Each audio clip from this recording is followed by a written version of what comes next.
vola sy fananana azo tamin'ny tsy ara-dalàna mitetina valomby 700 miliara ariary no giazany Bianco. Fanabeazana eto Madagasikara, ankizy 13 isanomra efitrano fianarana, mpianatra 10 hatramin'ny 7 ny iray dabilio. Gouvernement Tarazona Arsan, misy ireo tsy tokony tazona intsony, matsiaro vohilika ny tontolo fasana. Manatra ny fiarabana tompoko lahy sy tompoko vavy tonga soa indray atao anatin'ny fotoanan'ny fampalalam-baovao eto amin'ny fahitalavitra MBS manasanao ampanajany izay anaraka ny fampalalam-baovao hatramin'ny farany. Vaovao makasika ny raharam-pirenena avy hatrany no isan-taratsika ny fampalalam-baovao. Hojerena kaiky ireo tatitra navoaka ny fitsarana momba ny konty ka andraisana fepetra entitra ireo tompon'andraikitra voaroroy amin'ny fanodikodinana ny volam-panjakana hoy ny filohan'ny fanavozana nandritra ny fanolorana ireo mpikambana eo anivon'ny gouvernemanta Omarial. Hojerena manokana ihany koa ireo mpiasam-panjakana ambony mba hiantohana ny fahadiovan'ny fitantanana sy ny mangarahara ka tanjona ny amerina ny fitokisan'ny vahoaka amin'ny fotoanam-panjakana raha ny fanazavana atrany. Tato-baovao ny Narcisse Karazafy eo amin'ny sasona tsara ny Mathieu Prince. Nandraisana ny lesona ny lesoka teo aloha araka ny nambaran'ny filohan'ny fanavaozana ka nao mafisina ny fahaiza-manao sy ny traikefa ho an'ireo minisitra nampiavaka ny fisafidianana izay ho minisitra tamin'ity indray mitoraka ity ny fampiasana ny teknôlôjia manara-penitra anatsarana ny fitantanana sy hanamafisana ny mangarahara hoy ny fanamafisana no tsindriny fa tsy natao heboheboana ny toerana maministra fahandraikitra lehibe ary tokony hamela dian-tanana mahasoa ny firenena ireo minisitra voatendry. Saotranareo ankolafikery samihafa ny tenako tsy ny salasala ny tondra tolokevitra ikatsahana ny tombotsoam-pirenena. Nasehonareo fa ambony lavitra noho ny firehana sy ny foto-kevitra maro lafy ny fitiava-tanindrazana. Ankasitrahana ihany koa ny fanehoana fahavononana nataon'ny isambatan'olona tonga naneho ny finiavany andray anjara ao anatin'izao gouvernemanta vaovao izao. Noporofinareo fa samy miandrandra ny masoandro mihiratra ho an'i Madagasikara isika rehetra. Ary farany dia makatelina feno mivoaka malagasy ny tenako. Tsapako fa miandrandra fanapahan-kevitra mitondra fiovana lehibe ho an'ny nosin-drazantsika ity ianareo kanefa tamin'ny pitoniana sy tamin'ny pahendrena no nanaovanareo izany. Rariny sy itsiny ianareo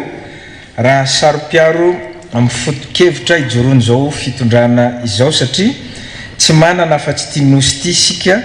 ary fandresena lehibe ho antsika ny fiarenany Madagasikara. Entitra ny filohan'ny fanavaozana nanambara fa mitarika any amin'ny fametra-pelana avy hatrany ny tsy fahombiazana sy ny fahatratrarana kolikoly ataon'ireo minisitra voatendry tsy natao hikatsahana tombontsoa manokana ny andraikitra maha-minisitra afahanimpoana ny vahoaka ho ihany kolonely Randrenirina tokony tohizana ireo asa efa vita teo aloha ary atsaraina manokana ireo sehatra mivantana amin'ny fiainan'ny mponina andavanandro anisan'ny andrasana amin'ny gouvernement Tarazona Arsan koa ny fahaizana miatrika ny akon'ny krizy iraisam-pirenena toy ny ady any moyenne euro ho hiatran'ny fanazavana. Ireto avy ireo fitsipika mampifamatotra antsika ny tsy fahombiazana sy ny kolikoly dia mitondra makany amin'ny fametraha-pialana avy hatrany ankoatra ny fanenjehana araka ny lalàna velona. Takina aminareo ny fanaovana fanambaram-pananana mialohan'ny andraisanareo ny asanareo. Takina aminareo ny firaisam-po sy ny firaisan-kina amin'ny gouvernemanta izay tarian'ny prime ministre. Averiko ombieny tsy nantsoina hikatsaka tombontsoa manokana na ny tombontsoany ankolafikery ny avianareo ianareo fa ny tombontsoam-bahoaka irery ihany. Ireto ny zavatra andrasan'ny malagasy avy aminareo ny fanohizana ho satria tsy ratsitra akory le teo aloha fa ny asany teo aloha fa noho ny fanokafana amin'ny ankolafikery rehetra an'ity gouvernemanta tia dia tsy maintsy nisy nampandeferina reny namantsika reny. Ny fanohizana ireo ezaka mahakasika ireo sehatra miantoka ny andavanandro mpiaina ny vahoaka toy ny sakafo filana fototra,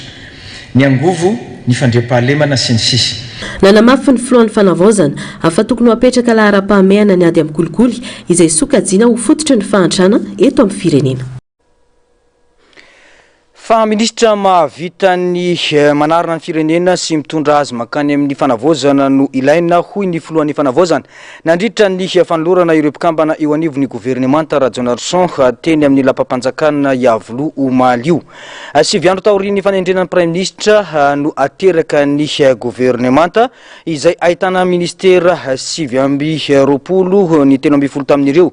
ministra ihany no olom-baovao raha ny hita teny antoerana. Ny Antsipriana izay.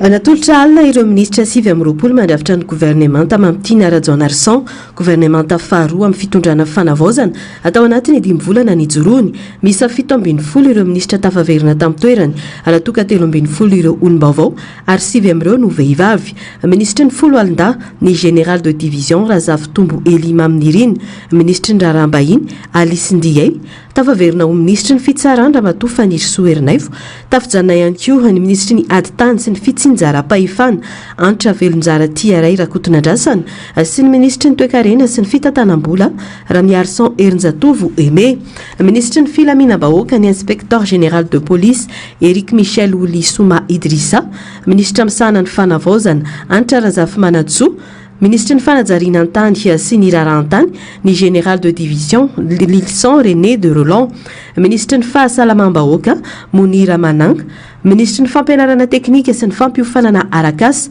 Totsoa Andriamampandry Manampy, ministra ny fampianarana ambony sy ny fikarohana ara-tsiansa Ndao Yaly Mandavi Ravo Manantsoa, ministra ny fanabeazan'ny pirenena Sedra Nirina Radjonarson, ministra ny fambolena sy ny fahavitatena ara-tsakafo Gaetan Ramindo, ministra ny fiompiana Rina Nantenaina Andriano Menjanahary, ministra ny fampiroboroboana ny indostria Rina Rary Mananjatovo, ministra ny varotra sy ny fanjifana Michela Aingotina Angela Andriamadison, ministra ny asa ny fampanananasa sy ny asa panjakana Denis Franconion Mac, ministra ny fitanterana sy ny famantarana ny toetry ny andro Andriana Valina Ramanambola Erzo, ministra ny angovo sy ny akoranafo Radonirina Luka Rabe Armanga, ministra ny arena kibontany sy ny loharanokarena stratégique Karla Andriamparany, ministra ny asa vaventy Richard Sambialson Rafefy Manana, ministra ny jony sy ny toe-karena manga Maharavo Jean,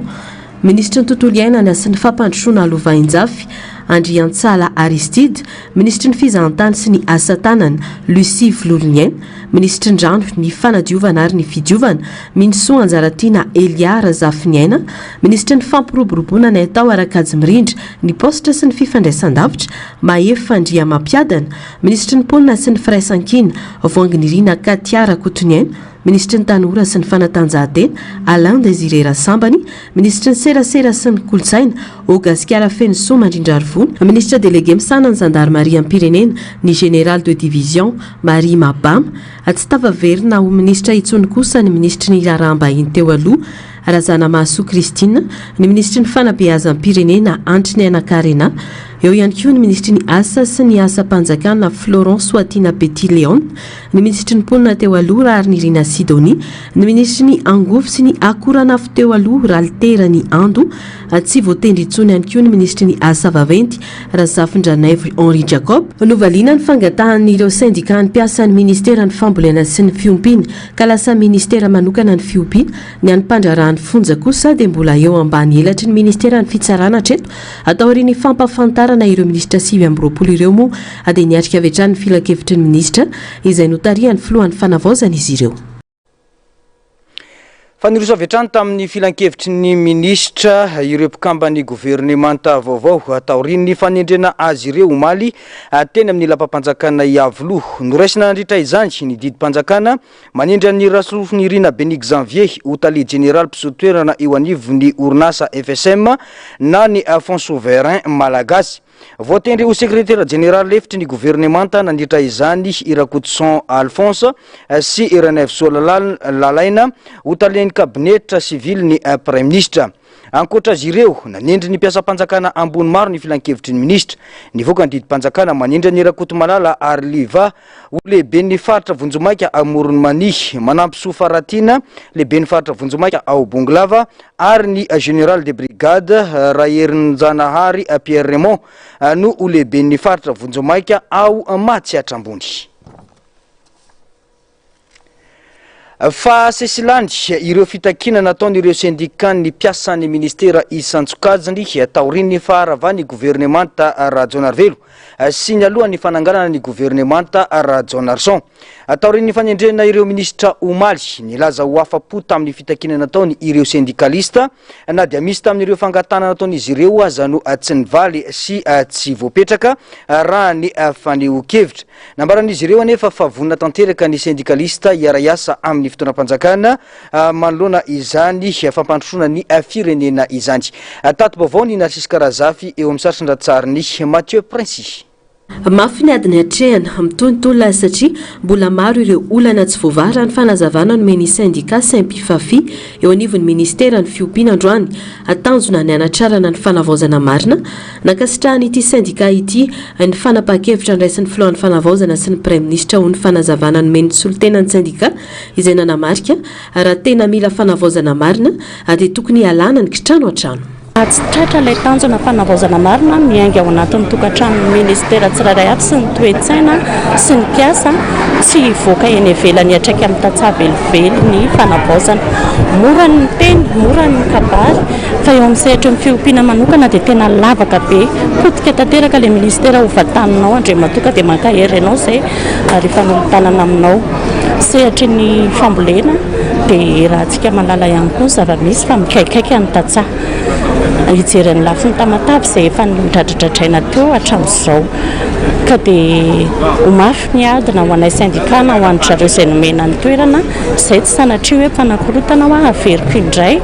fa raha hitady ny fanavaozana marintsika mila manaiky ny fifampiresahana aloha voalohany indrindra ary mila manome ny fanomezan-tanana valorisation compétence amin'ny mpiasa fa aza sodoka amin'ny akamakama fa fanavaozantsika izao. Nilaza ho afapo tamin'ny fiverenan'ny ministra ny fahasalamana tamin'ny toerany ihany koa ny syndicat ny mpiasan'ny fahasalamana triady mbola maro anefa ireo fanavaozana andraindraina hoy ny triady ka inona fa hiara-dalana ny ministra sy ny syndicat mifampiroboroboana sy ny fijerenany tombontsoan'ireo mpiasan'ny fahasalamana. Mba anohy indray ny asan'ny fandrindanan'ny fiainan'ny fahasalamana ary miantso ihany koa zahay any mpiasan'ny fahasalamana rehetra na dia eo ara misy tsy vitivitikevitra isika rehetra dia manoana izao fanavaozana izao ka miantso antsika rehetra mba anatanteraka atsana sy andavany ny asa atsika tsirairay avy. Eto ihany koa izay ato amin'ny syndicat dia maneho fiarabana manokana any ramatoa ministra docteur manana monira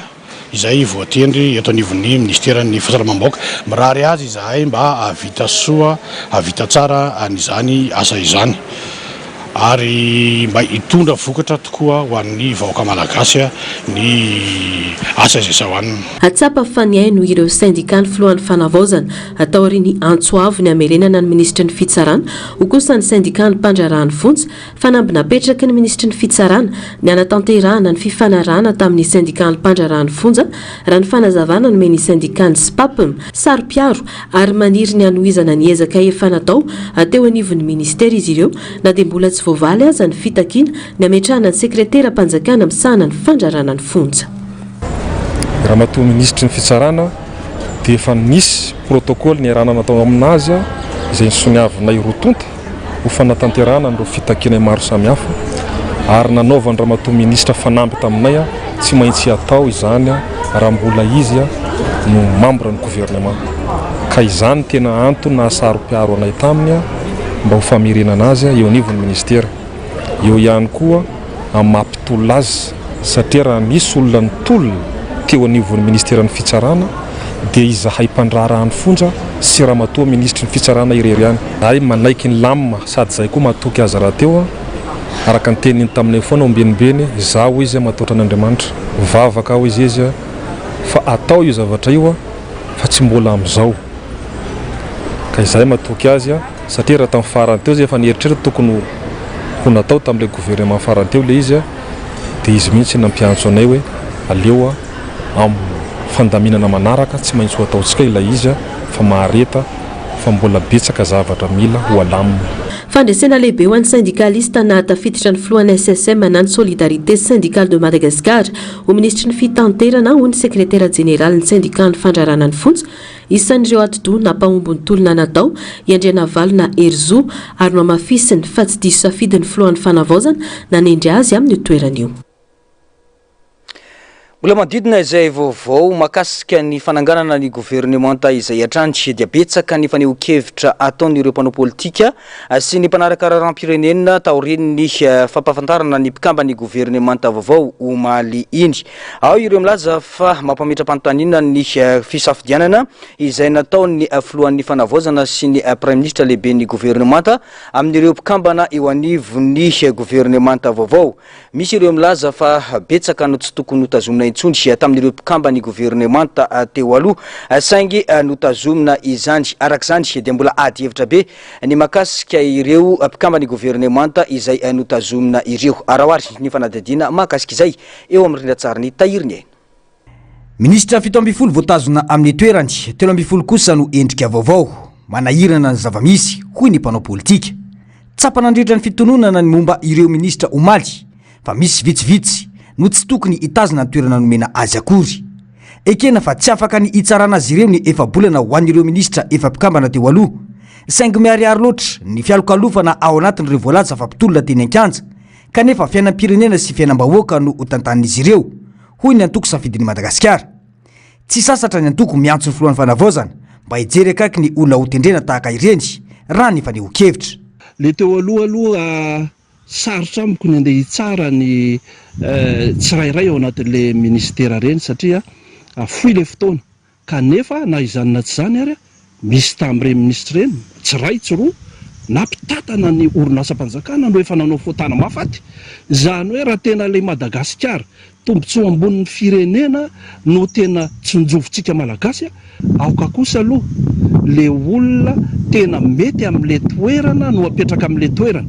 Zany hoe nampitolona be takaninina ary izy nanao ny eny tsy ho zavatra ka tsy mifanaraka amin'le profil zay takin'le toerana dia tsy azo ekena kosa satria lasa manimba amin'ny firenena indray izay zavatra zay. Aoka zany ilay olona mendrika manana ny mari-pahaizana nianatra tsy manana fahalalana mikasika an'le toerana no apetraka amin'le toerana. Tsy ny filohan'ny fanavaozana ny repoblika sy ny prime ministre no olana amin'ny fifantenana ireo mpikamba ny gouvernementa vaovao hoy kosa Iberiza Ravelmanantsoa.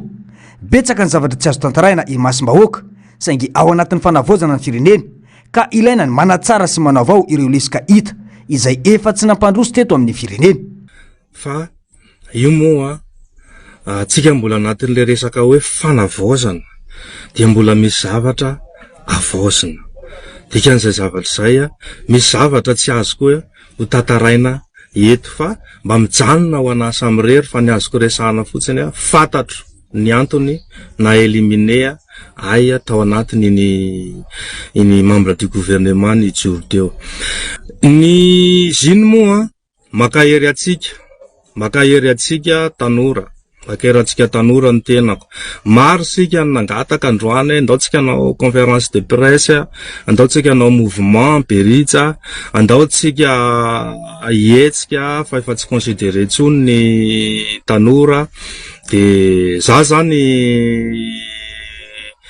mbola tsy resy lahatra, tena mbola tsy resy lahatra hoe président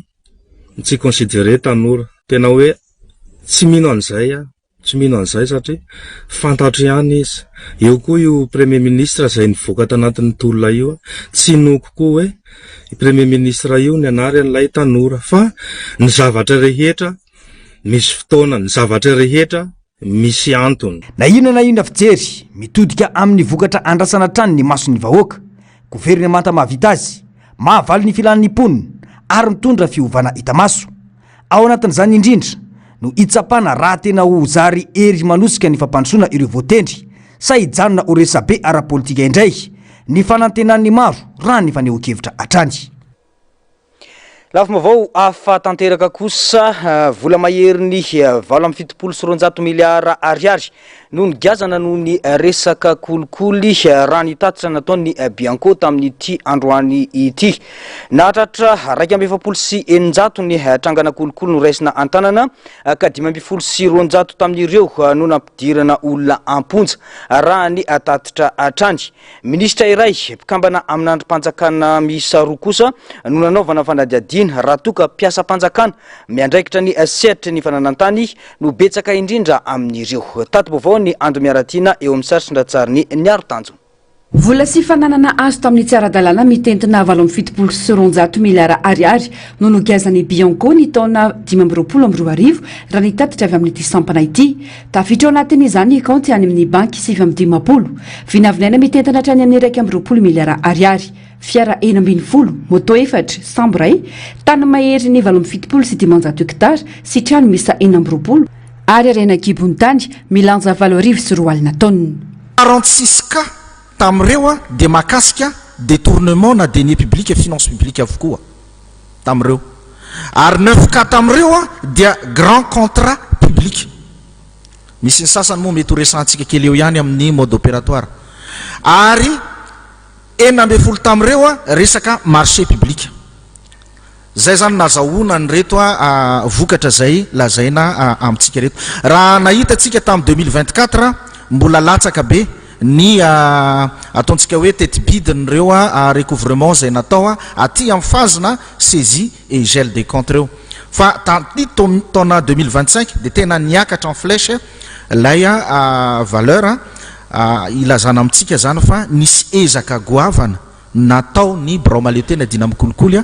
tamin'ny taona 2025. Ho an'ny taona 4.20 nahatratra 7.7 ny trangana naovana fanadihadina ka nahitana trangana kolikoly nalefa tany amin'ny fitsarana. Niakatra 2.7 zany tamin'ny taona 5.20 tamin'ireo raharaha 2.7 vitany Bianco fanadihadina izany hoe niakatra 7.5 isanjato. 3.7 ireo fitarenana nazona nanokatra ireo fanadihadina ireo raha ny fanazavana. Sehatra mitana ny larana telo voalohany azona fitarenana betsaka ny momba ny fisina kolikoly ny vondrombahoaka itsinjaram-pahefana faharoa ny sehatry ny fananantany ary fatelo ny fitsarana. Raha ny vinavina efa tafakatra ny 5.3 miliara ariary ny mety ho faty antoky ny fanjakana ao anatin'izany raharaha kolikoly izany. De mila jerentsika tsara mba ahafahana mamaritra ny ezaka ho atao ohatra ny ahoana ny mety ho faty antoka ny fanjakana raha tsy misy fandraisana andraikitra amin'ny fampiarana lalàna makasika na trangana kolikoly izay natao. Indrindra fa ny fanodikodina mbola mpanjakana na détournement de deniers publics sy ny favoritisme amina marché public. Tamin'ny 2025 dia nahatratra vinavinaina ho 325 milliards d'ariary ny mety ho faty antoka ny fanjakana ao anatin'ny fanaovana raharaha kolikoly zay hita tao anatin'ny enquête tao anivony Bianco. Manaitra zany ary everina fa tsara ny anaovantsika ezaka goavana mba ampienana zany antsona hoe hémorragie zany amin'ny détournement indrindrandrindra satria mifangaro eo ny détournement sy ny favoritisme ao anatin'ny marché public. Karazana kolikoly miverimberina ao anatin'izany fanararao tampahefana azona tombotsoa ho an'ny tenana ho an'ny hafa misy fandikan-dalàna fanodikodina mbola mpanjakana sy ny fananam-panjakana ho ny fanamafisana 5.7 tamin'ireo 2.7 trangana kolikoly no nampidiran'olona amponja. Ministra iray mpikambana amin'androm-panjakana roa kosa nanaovana fanadihadina raha toka piasa mpanjakana miandraikitra ny sehatry ny fananantany no betsaka indrindra. Mbola sakana goavana tsy ahafahany Bianco miasa araka ny tokony ho izy anefa ny farefon'ny vola sy ny olona ka iantsona izy ireo ny mpitondra fanjakana. Ny volana tokana ho an'ny Bianco izay manodidina ny 9 hatramin'ny 7 miliara isan-taona. Raha mianao an'izany tsika dia ohatrany hoe tena betsaka ihany le izy. Fa anatin'ny 6 miliara 7 miliara d'ariary ary tamin'ity taona ty 7 milliards 6 milliards mahery et demi eo charge du personnel tsy azonao kitihana. Ny tena fonctionnement 680 millions d'ariary. Ary io zany tena hoe mba tianay anairana ny tompona ndraiky mpanjakana fa tsy afahana miaina lay tetibola. nambarany praministra tao anatin'ny latenina nandritra ny fanolorana ity tatitra ity fa zava-dehibe ny ady amin'ny crime organisé mandritra ny fitantana ny gouvernemanta tafitra ao anatin'izany ny ady amin'ny kolikoly ny fanotokodiana volam-panjakana na ihany koa fangalarana ny rerim-pirenena ady amin'ny crime organisé fa tsy ady amin'ny kolikoly ihany anankiray amin'izany ny kolikoly anatin'izany ny fanotokodianana fananam-panjakana volam-panjakana anatin'izany ny fangalarana ny rerim-pirenena sy ny sisa crime organisé zay zany zavatra tena ngeza ho idivantsika dia zao no anaovana azy a hatramin'izay tsika mitady an'le olona nanao an'le crime fa zao tsika hitady an'le vola vokatry'le crime dia haka an'le vola mba tsy hanaovana crime vaovao ifantoka amin'ny kolikoly vaventy ihany koa ny fanjakana manomboka izao hoy ny fanamafisana manolona ny fisiny tsy maty manota ndao tsika hifantoka amin'ny kolikoly vaventy raha miresaka ny impunité tsy maty manota io a ny olona tsotra maty manota fa ny olona manam-pahefana tsy maty manota raha miteny zany io paikady io hoe ady amin'ny tsy maty manota dia tadiavinareo ny kolikoly natao amin'ny prime ministre aloha tadiavinareo ny kolikoly natao amin'ny ministre aloha zay le ataontsika hoe corruption politique politika eto tsy le politique politicienne tsy fitantanana fa fahefana ndao jerentsika amin'izay zay namoaka tatitry ny cour des comptes reny zany zao corruption politique olona manao mampiasa fahefana daholo ny afaka manotikodina an'ireny vola voalaza ireny na misy miteny koa hoe grande corruption marché public monsieur le DG ary efa miteny marché public tena le marché mihoatra ny seuil ao zany le mamono an'ity firenena ty ao le mahatonga ny fitondram-panjakana mifandimby tsy afaka manatanteraka tsara n'ilay zavatra nampanantenainy ary raha misy vita dia vita ratsy hitantsika daholo angamba ny arabe amboarina io dia raha ivolana na roa volana dia goaka raha madio ny fitantanana raha madio ny marché public vetivety kely Madagasikara ty dia mivoatra dia ho ravahantsika ny système de corruption ny orinany hiditra amin'ny fampiasana ny vola sy ny fananana voageja ihany koa iverina ho an'ny tombontsombahoaka hiditra zany tsika amin'le fampiasana ny vola sy ny fananana voangona voageja miverina fanjakana io raha kolikoly tao amin'ny commune anankiray ohatra fa no natao ka azo le vola aleo iverina any amin'le commune tompoko hiditra amin'izany tsika raha misy commissariat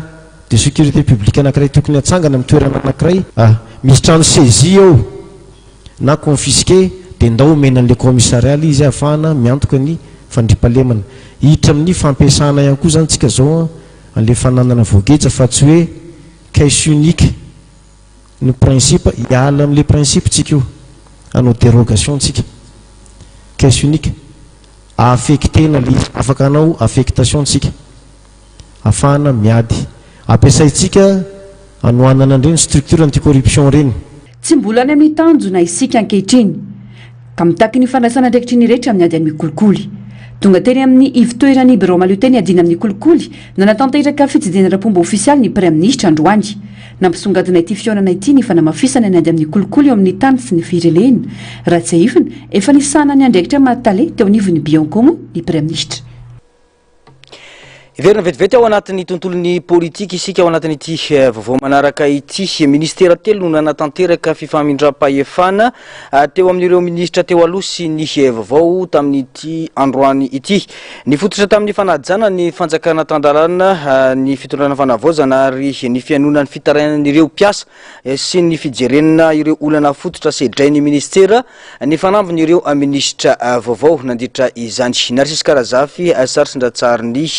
Mathieu Princy. Ny fisian'ny teknisiana sy ny mpiasa mahay dia manampy amin'ny fanatsarana ny famokarana sy ny asa fanorenana ary mampiena ny fiankinan-doha amin'ny fahaiza-manao avy any ivelany midika izany efa afaka miorina sy mivelatra tsikelikely ny toe-karena eto an-toerana izany no mahazava-dehibe ny ministera ny fampianarana teknika sy ny fanofanana aragasa raha maro toerana sy mahavita ny asany saingy natao anjorom-balatra amin'izay hoy ny ministra Todisoa Andriamabandry ezaka goavana ny miandry manoloana ireo ary fanamby apetraka ny ezaka ampiroboroboana ny fampianarana teknika sy ny fampiofanana aragasa ka io zany dia atsaraina io kalitao ny fampianarana io dia arakaraka ny zava-misy eny anivony commune sy ny distrika no ny fanofanana zay tokony homena zany a ireo zanatsika ireo zandry ireo mpianatra ireo ihany koa zany a zay fitaovana zay tsy ampy ao anatin'izay ministera zay ahafahana mampiroborobo ireo tanora sy ny fitaovana ho an'ny mpampianatra ihany koa zany ao anatin'izay eo ihany koa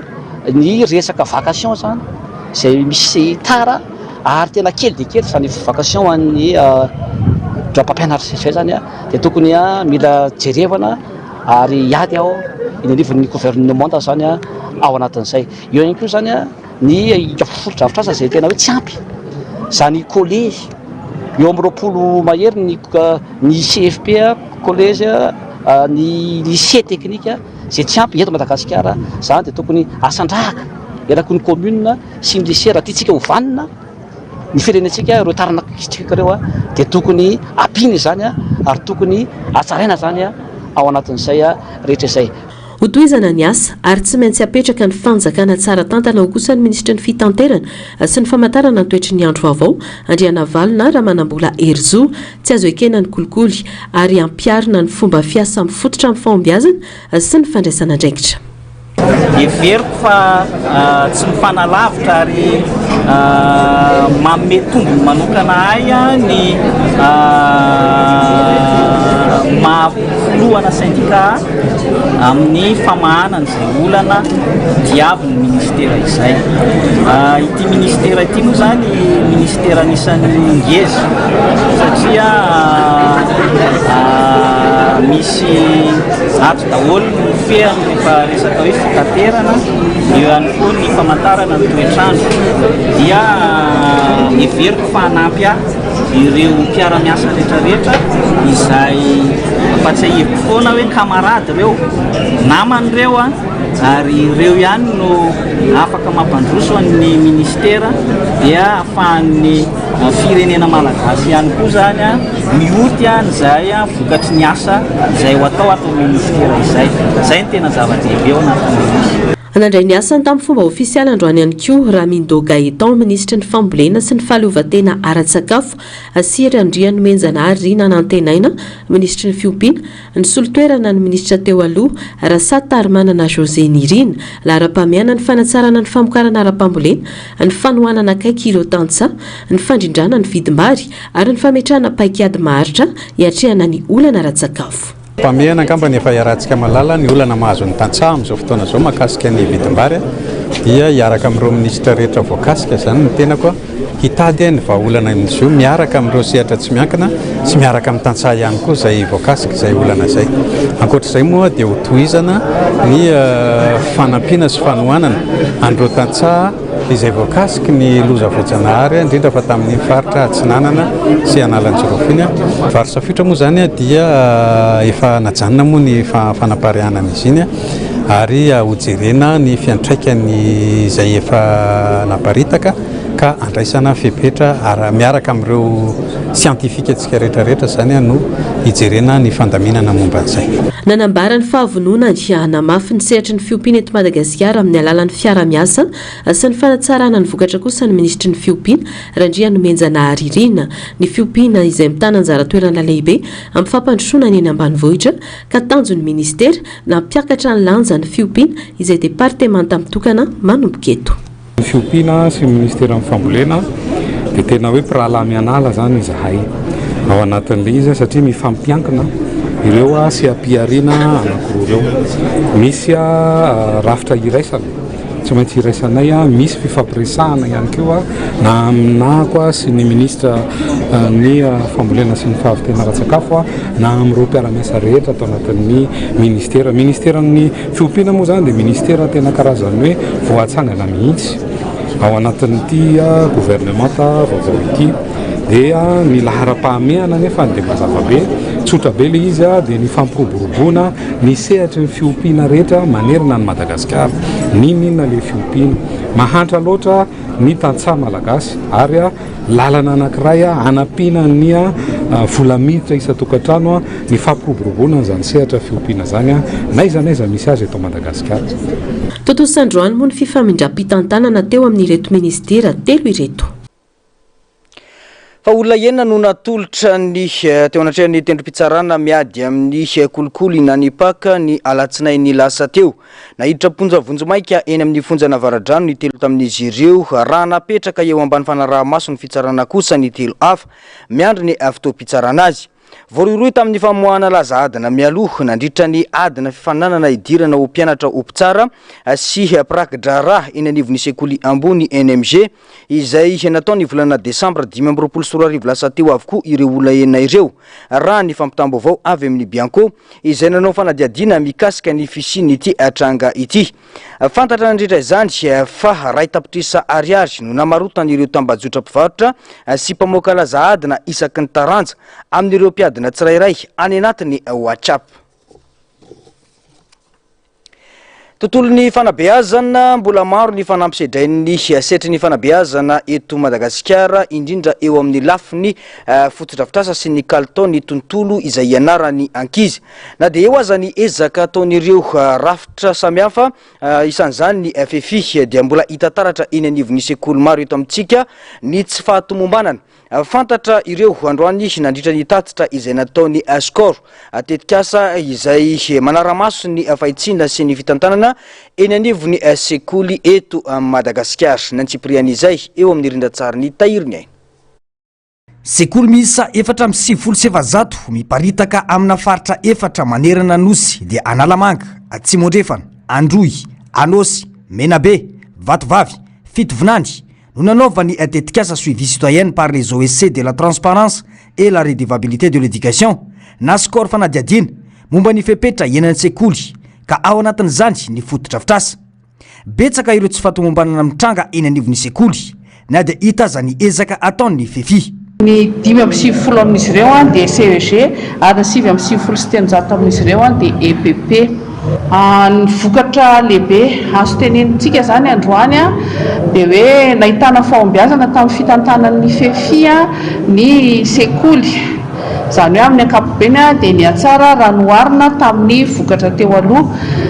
tamin'ny teo izay mantsy efa fanindimy nanaovana fizoviana sy fanarahamaso zany zao fotoana zao. Niatsara ny fitantanana ny sekoly. Hita ihany koa fa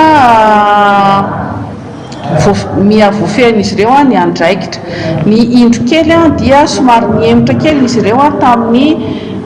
mangarahara sy ny tamberin'andraikitra. Ny heverina fa antony tonga an'izay dia vaonana vaoborao ny FFI ireo tamin'ny voalohan'ny taom-pianarana 4.24 5.24. Tamin'izay fotoana izay dia 7.7 isanjaton'ny birao dia vaovao avokoa. Hitantsika amin'izany fa mbola mizatra mianatra an'izany atao hoe mangarahara izany zany ireo birao ireo. Izay zany somary nahitana fiamorana kely. Ny vokam-panadinan'ny ankizy dia ny tsara vokatra izay hoe fiatsaran'ny fahombiazan'ny FFI tamin'ny fitantanana ny sekoly izay. Olana atrehan'ny zaza malagasy any ampianarana eto amintsika ny resaka fotodrafitrasa raha ny fanadiadiana. Miteraka olana amin'ny fifantohan'ireo mpianatra izany raha ny fanamafisana. Ohatra kaiky amin'izany ny resaka W.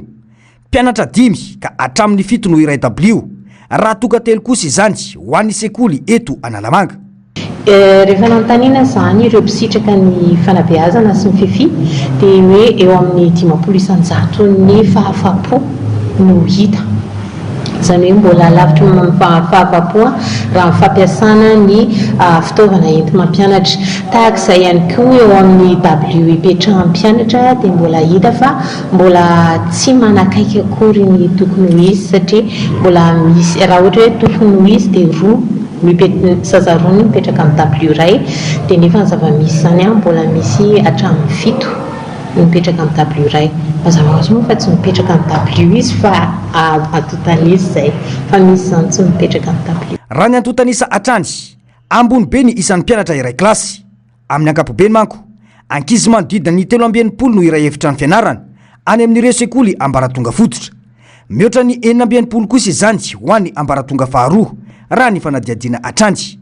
Mila ezaka goavana arak'izany ny fanatsarana sy ny toana ho an'ireo sekoly fanabeazana eto amintsika raha ireo antotanisa ireo.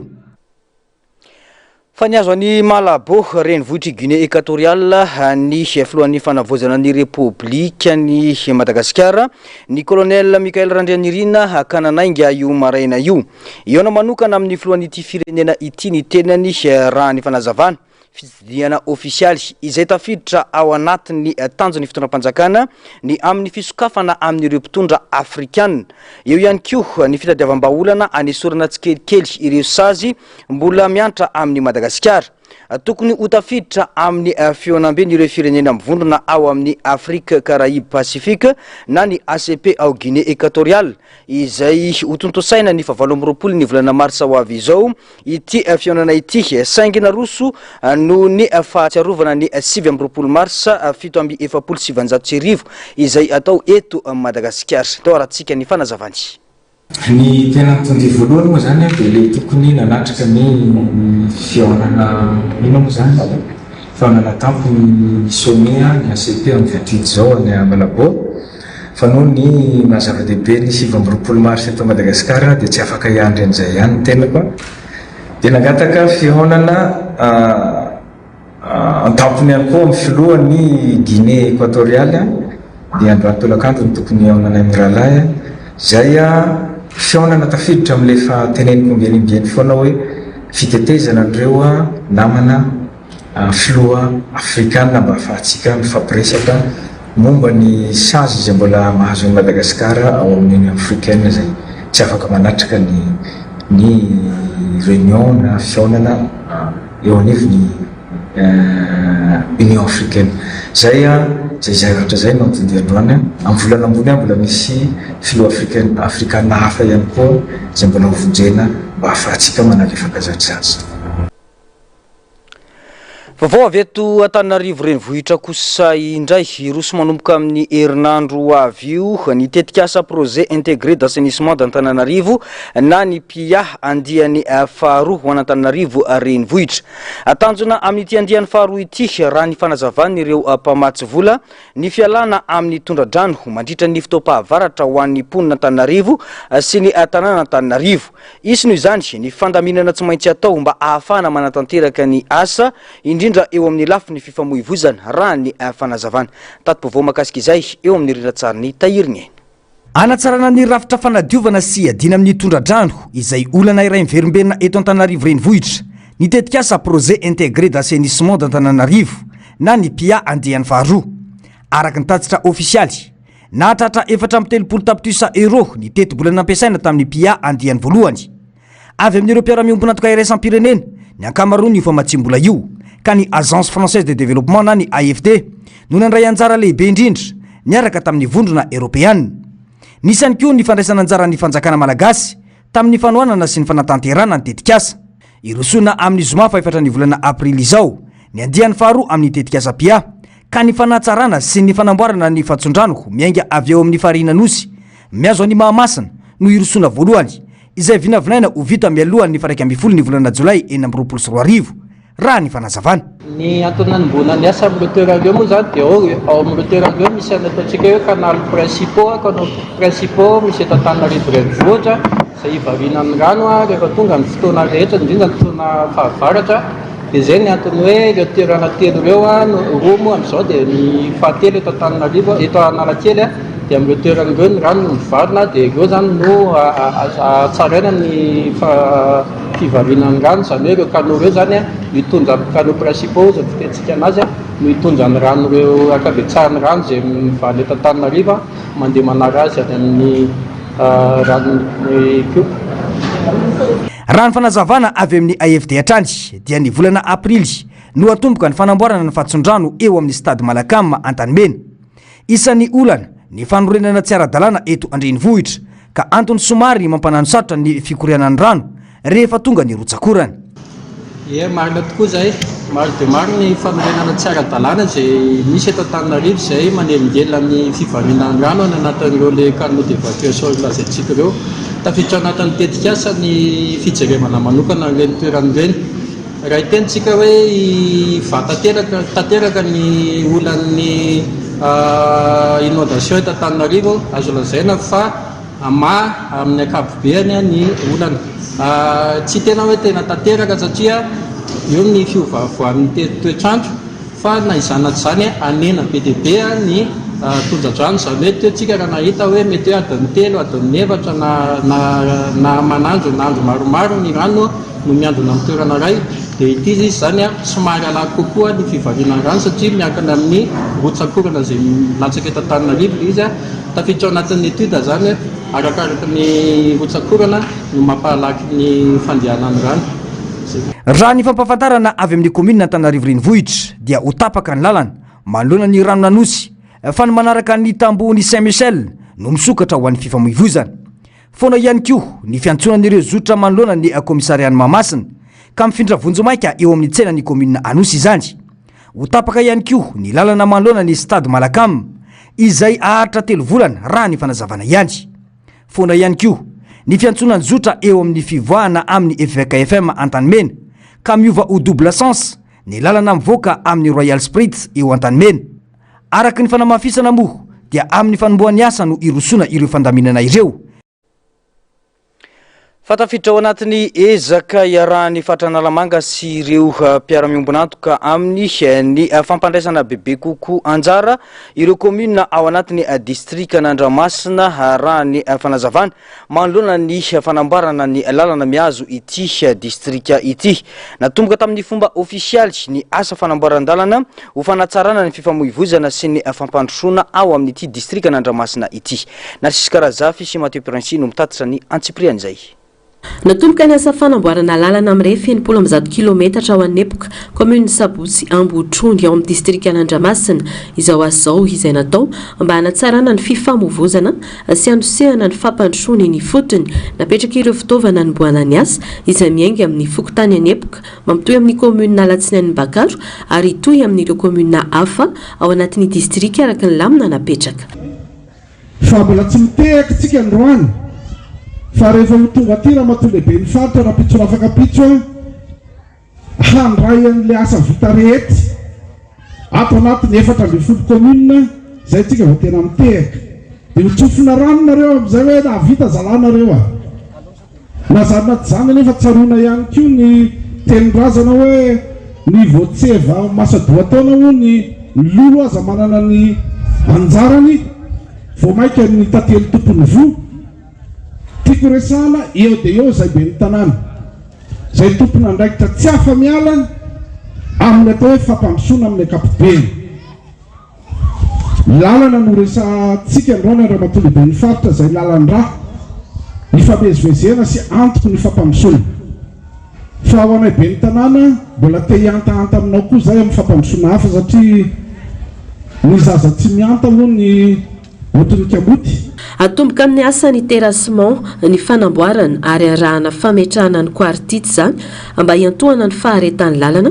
tsy hisy intsony ny distrika adino anatin'ny fanamboarana lalana raha ny fanazavana. Nanamafy ny antso amin'ny fanampiana ho amin'ny fanohizana fotodrafitrasa hafa ilaina ireo ben'ny tanàna mandrafitra ny distrika n'Andriamasina tonga nanatrika tao an-toerana izay manamarika fa zava-dehibe ho an'ny toe-karena sy ny fiainan'ny mponina eny ambanivohitra ny fanatsarana ny lalana ity tetika sy ity izay vokatry ny fiara-miasa eo amin'ny faritra Nalamanga sy ny fikambanana Zadia ary ny mpitatitra. Mbola vaovao manodidina n'izay asa fanamboaran-dalana izay trany fa avy any amin'ny distrikan'ny Betafy kosa eo ampanamboarana ny lalana mampitohy ny commune ambanivohitra Alakamisy anaty vato sy mahaiza amin'izao fotoana izao tsy asa tanamaro ny fanamboaran-dalana atao fa anampiasana ireo fitaovana avy amin'ny faritra Vakinankaratra. Ny solombavambahoaka Livasoa solombavambahoaka ny Betafy kosa no miantoka amin'ny ampany betsaka ny solika ary ny faritra kosa no miantoka ny fitaovana mipaka eny fotony fanavozana hoy ny solombavambahoaka satria ratsy aivina dia efa antonany maro ireo engin faritra no nipetraka fotsiny tao saingy no gaza ny gouvernement teo aloha tsy azo nampiasaina na dia maro aza ireo olom-boafidy nangataka izany. Nilaza moa ny député Livasoa fa mitovy daholo ireo ben'ny tanàna 20 ao amin'ny distrikany Betafy fa tsy misy tombosiala misokatra amin'ireo ben'ny tanàna manatona mitady fanampinana ho tombotsoan'ny vahoaka ny solombavambahoaka ny Betafy manao antsoavo amin'ireo malala-tanana rehetra ihany koa nisy olom-bavambahoaka indrindra ireo zanaka sy taranaky ny commune Mahaiza ary ireo mpandraraha mpanangombokatra mba hifanometanana amin'ny fanampiana solika. Solika eo amin'ny 200 litatra isan'andro eo no lanin'ireo fitaovana ireo ka izay no angatan'izy ireo fanohanana amin'ireo malalatanana ho tombotsoa iombonana raha ny fanazavana avy amin'ny solom-bavambahoaka atrany. Tontolon'ny fanatanjahantena kosa indray miditra ho isan'ny staff teknika ny Barea mandritra ny fiofanana atao any Antalya Turquie i Jean-François Pien araka ny vaovao voaray avy amin'ireo délégation malagasy any antoerana. Ity teknisiana ity izay efa nitana andraikitra mahatale ny fanofanana tao amin'ny Paris Saint-Germain teo alohana ny PSG moa izany dia tonga anampy vonjomaika ny ekipa pirenena malagasy araka ny fanazavana isolotoerana vetivety ny mpanazatra mpanampy Ahmed izy izay voatazony kluba any amin'ny fotoana izao. Tsy ompikambana maharitra ao amin'ny staff anefa i Jean-François Pien fa nome tanana mandritra ny fiofanana fotsiny ihany maharitra 10 andro no anaovany izany. Raha tsy misy ny fiovana ny fandaram-potoana dia anana lalao piralaina roa ny Barea anatin'ny fampivondronana ity. Ny sabotsy izao dia ifandona amin'ny Kyrgyzstan izay Kyrgyzstan izy ireo ary ny raika amin'ny 30 marsa kosa dia hiatrika ny Guinée Équatoriale. Ireo fianana ireo dia tafiditra ao anatin'ny antsoina hoe fenêtre international karakaray ny FIFA. Ity fiofanana sy lalao piralaina ity dia iverina ho dingana manandanja amin'ny fanomanana ny Barea amin'ireo fifaninanana ho avy sady fotoana ahafahany staff teknika manatsara ny paikady sy mandinika ireo mpilalao azo ampiasaina mandritra ireo lalao ireo. Fa manatanteraka fivoriambe any New York ny firenena mikambana na ny ONU ary nanao fanambarana ofisialy fa iray amin'ireo eloka lehibe indrindra mifanohitra amin'ny maha-olombelona teo amin'ny tantarany fanandevozana sy ny fanondranana olona afrikana ny zavamisy amin'izao fotoana izao. Ny antsiprian'izay firenena 13 no nagato, 3 hafa nanohitra ary firenena 12 kosa ny salasala. Ao anatin'izany ireo firenena ao amin'ny vondrona Europeana. Ny fanambarana ny lazan'ny firenena mikambana fa heloka lehibe mifanohitra amin'ny maha-olombelona, ny fanandevozana sy ny fanondranana olona afrikana. Sy voafetra ara-pisarana ny fanapa-kevitra fa fanambarana ara-politika sy ara-moraly, hanamariana ny herisetra sy ny habibiana ny trangana ndritra ny fanondranana sy ny fanandevozana afrikana. Ny tanjona tamin'ity fanambarana ity dia ny hampiasa hivana ny tantara rasy, hanomezana rariny ireo niharana izany ary hanokafana ati-hevitra momba ny fampihavanana, ny fialasiny amin'ny fomba ofisialy ary ny fanonerana ho an'ireo taranaka mbola velona. Nanamafy ny firenena mikambana fa vokatry ny fanandevozana dia mbola hita kehitriny ny fisarahana ara-poko sy ny tsy fitovizanjo ary saika hita amin'ny firenena maro maneran-tany izany. Araka ny fantatra dia efa nanao lalàna mahakasika ity raharaha ity France tany amin'ny taona 2020 tany, izay nanamafy fa ny fanondranana sy ny fanandevozana olona dia heloka manohitra ny maha-olombelona. Voalaza koa fa mbola misy izany fanandevozana izany ankehitriny saingy amin'ny endriny moderna toy ny asa anterisetra, ny varotra olona ary ny fanambadiana antery. Manentana ireo firenena rehetra ny firenena mikambana mba handray fepetra hentitra manoloana izany hampipiana izany ary siaro ny ison'olombelona fototra. Fanatao andro maso eny amin'ny mpitandro filaminana nanomboka omaly alarobia ilay mpihira franco-congolais fantatra amin'ny anarana hoe Maître Gims. Raha famitsimbolona amin'ny endrika tambajotra no navororoy azy ka izao anaovana fanadiadiana izay ataony fampanaovana Frantsa izao. Ny antsipriana izay. Nosamborona tena miserana piaramanidina Roissy Charles de Gaulle ikandidrona ilay mpanakantoka laza amin'ny kadina rapy fantatry ny rehetra amin'ny anarana hoe Maître Gims. Voaroroy amin'ny raharaha mahakasika ny tambazotra iraisam-pirenena momba ny famitsimbola ity mpihira ity ary voalaza fa mampiasa orinasa ny tenany sy ireo mpiray-kombakomba aminy mba hanaovana osoka amin'ny hetra, hamoahana faktura sandoka ary hanafianana ny aviany vola azo tamin'ny fomba tsy ara-dalàna. Araka ny vaovao navoaka ny Afrika Intelligentsia dia voalaza fa misy olona 5 hafa voatonontonona tamina raharaha trafika narongony tany aloha no tafiditra ao anatin'ity raharaha ity. Anisany atao fanadiadiana ao anatin'izany ny tetikasa fanondrenana trano lafo vidy any Marrakech antsoina hoe Sunset Village Private Residence izay voalaza fa misy ifandraisany amin'ity mpanakanto ity. Hatramin'izao mbola tsy naneho hevitra momba ity raharaha ity Maître David Olivier Kamiski izay mpisolo vava any Maître Gims. Dokosandray ary rahantsika ireo tranga afakely maneran-tany. tandroisi no niseho ity tantaratena nisy ity kanefa sarotra inona ny aina tany amin'ny taonjato fahavalo valantina reny mpianakaviana nafarina satria navita niteraka zaza 7 be zao ny tenany tao anatin'izany dia 7 ihany valantina no niteraka ireo zaza 7 ireo satria nanao kambana 9 izy ary kambana 3 ary kambana 4 vadina tasaha iray tany ambanivohitra Rusia valantina izay tombanana fateraka tany amin'ny fiantohaniny ataona a700 tany ho any tsy fantatra mazava ny daty sy ny toerana nahaterahana noho ny tsy fisian'ny firaketana tamin'izany fotoana izany tantara iray mampitolagaga sy miavaka ny momba ny valantina saingy voalaza fa somary mystère sy iadekevitra eo amin'ny bahay siansa karazana alolo hita eto Madagasikara ny arzema avelona sy miaina sara eto amintsika ny arzema ary mahasarika mpizahatany maro ny endriny satria mavo mamirapiratra ny lokony ary misy faritra toy ny maso eo amin'ny elany akoatra ny endriny mahavarina anisan'ireo lolo lehibe indrindra eran-tany ny arzema satria mahatratratra any amin'ny 20 cm ny velaran'ny elany ary ny arambiny kosa mahatratratra any amin'ny 15 cm indrindra ny lahy voalaza fa tsy maharitra ela ny fahaveloman'ny arzema fa mora maty izy satria rehefa lehibe ny arzema dia tsy misakafo intsony ary andro fisaorin'izay dia maty na dia foy aza nefa ny androm-piainan'ity lolo lehibe ity dia mampiseho hatsarana sy fahagagana eo amin'ny natiora ka mahatonga azy ho harena sarobidy sy hafa kely eto Madagasikara. Tapitra ny fampahalalam-baovao antsika tompo kilasy sy tompo vavy mankasitraka anao nanaraka izany hatramin'ny farany ankasitrahana hatrany ny teknisianina sy ireo namana mpanao gazety nafahana nanatontosa izao fampahalalam-baovao izao mametraka ny soavatsara veloma tompoko.